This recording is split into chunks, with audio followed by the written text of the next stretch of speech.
هلو يا حلوين، ازيكم عاملين ايه؟ انا زينب شحاته. لو اول مره تشوفوني ما تنسوش تشتركوا في القناه وتفعلوا زر الجرس عشان يوصلكم كل فيديو بنزله.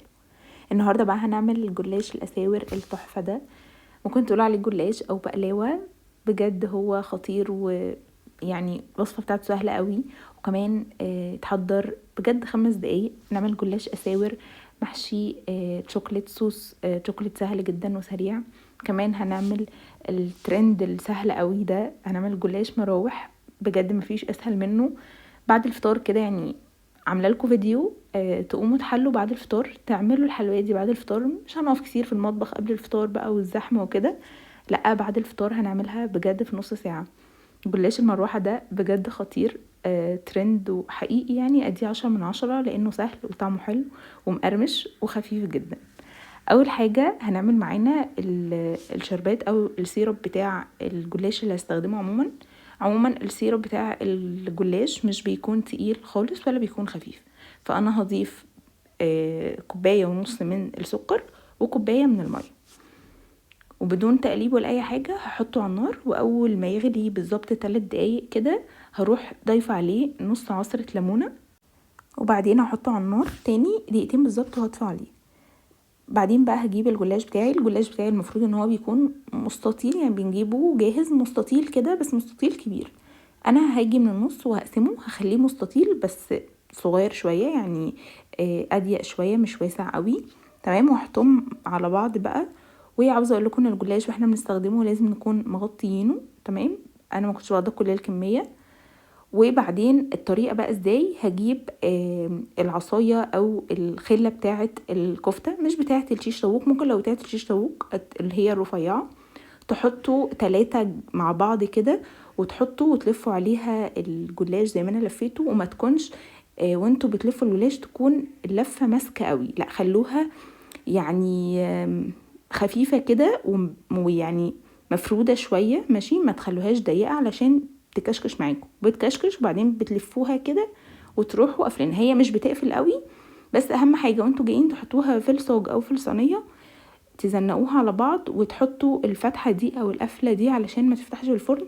نخليها جنب يعني لازقة كده في الحيطة بتاعة الصينية او الصاج عشان تقفل مع بعض.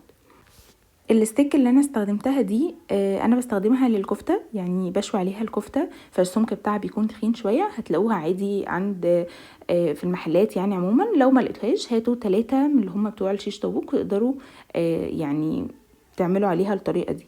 بنكشكشها كده بالراحه من عند الاطراف، بنضغط لجوه ونكشكشها. تمام، وبعدين نبدا نلفها كده، بنسيب طرف مفرود وبعدين نلفها عشان يبقى ده القاعده بتاعه الجلاش لما نيجي نحط عليها الصوص شوكولاته وكده. وبعدين احطه في الصاج عموما واخلص كل الكميه. طبعا انا كل راق كنت باجي اعمله كنت بحط عليه زبده او سمنه. ده خليط بين الزبده والسمنه، انا بحب اعمل خليط بالزبده والسمنه، بيكون طعمه حلو وكمان بيديني طعم الزبده البلدي كده. لو في زبده بلدي تقدروا تضيفوا كمان. وبعدين ضفت عليه سمنه تاني وهدخله الفرن رف اوسط على درجه حراره 200 لمده 20 ل 25 دقيقه بالظبط لحد ما ياخد معايا اللون ده. ممكن اولع عليه الشوايه لو اتعمل من تحت كده بقى لونه ذهبي، اولع عليه الشوايه ياخد لون وبعدين اطفي عليه. واول ما بطلعه بيكون الشربات بتاعتي جاهزه وبارده، سبتها تبرد خالص. والجلاش سخن هضيف عليه الشربات البارد. الشربات بتاعتي مش خفيف قوي ولا تقيل، لا القوام بتاعه حلو لو انتظمته على المقادير. 1.5 كوباية سكر وكوباية ميه. انا بقى هنا هاجي للحشوه. انا دوبت شوكولاته معايا، شوكولاته خام، وضفت عليها يعني دوبت نص كوب كده من الشوكولاته، ممكن شوكولاته شيبس او شوكولاته خام عادي. ضفت عليها 2 معلقة كبار من الزبده الدايبه، وبعدين خليتهم كلهم دايبين مع بعض وسايلين كده، وحطيتهم في كيس وضفتهم في كيس حلواني وضفتهم كده من النص. بيدي طعم حلو قوي. وكمان الطريقه دي مش تخلي الشوكولاته بتاعتي تجمد قوي ولا بتخليها سايله، لا كام دقيقه كده وبنلاقيها القوام بتاعها تماسك وبقى حلو قوي. ضفت على باقي الجلاش الاساور ده ضفت مكسرات عشان اللي عاوز بالشوكولاته واللي عاوز بالمكسرات كده. تقدروا تضيفوا جوز الهند تزينوه بالطريقه اللي انتوا عاوزينها. بجد تحفه ومقرمش وحقيقي بتاكلوا حاجه بجد لذيذه قوي. لازم تجربوه، كمان شكله في التقديم بجد خطير.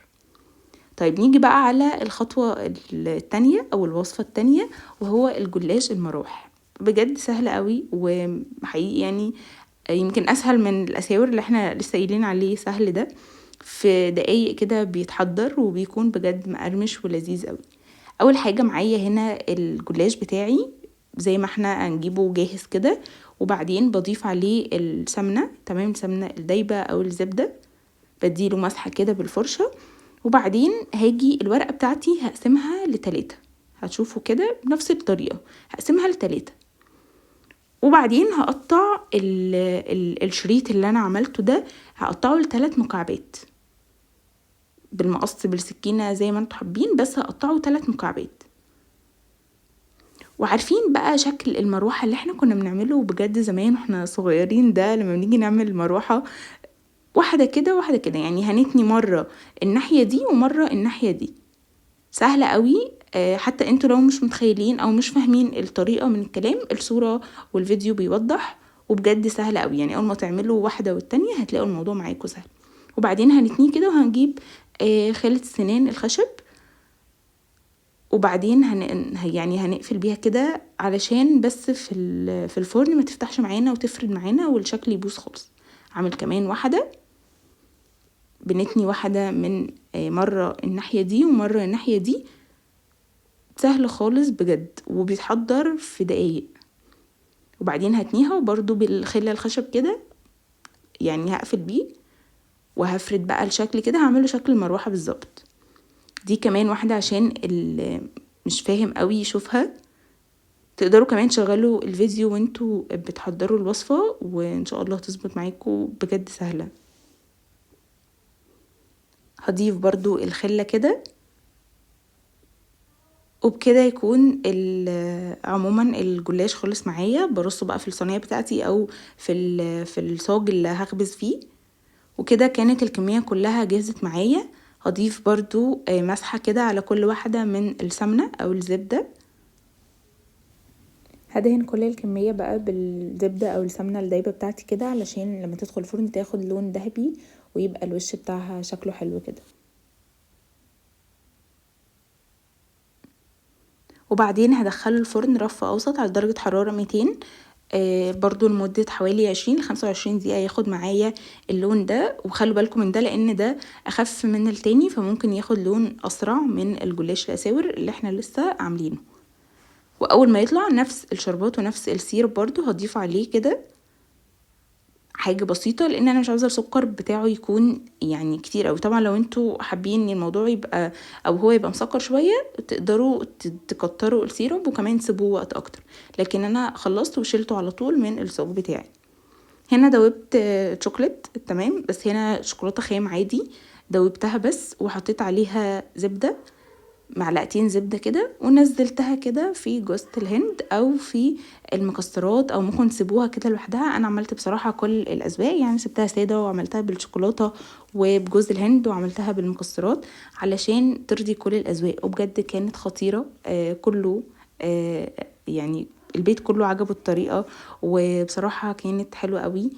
واعتقد مش هبطل اعملها، وانتوا كمان مش هتبطلوا تعملوها لانها سهلة وبجد خطيرة. واعتقد الجلاش محدش بيختلف عليه، فابدعوا ويعني معروف الجلاش في رمضان ده حاجة اساسية، بس احنا حبينا نبتكر وصفات تكون سهلة واحلى كمان. ده كمان كان من غير شوكليت ولا اي حاجة، بجد كان تحفة. لازم تجربوا الوصفتين دول وتقولوا رأيكم، ولو عجبتكم الوصفة متنسوش اللايك والاشتراك. باي باي حلوين.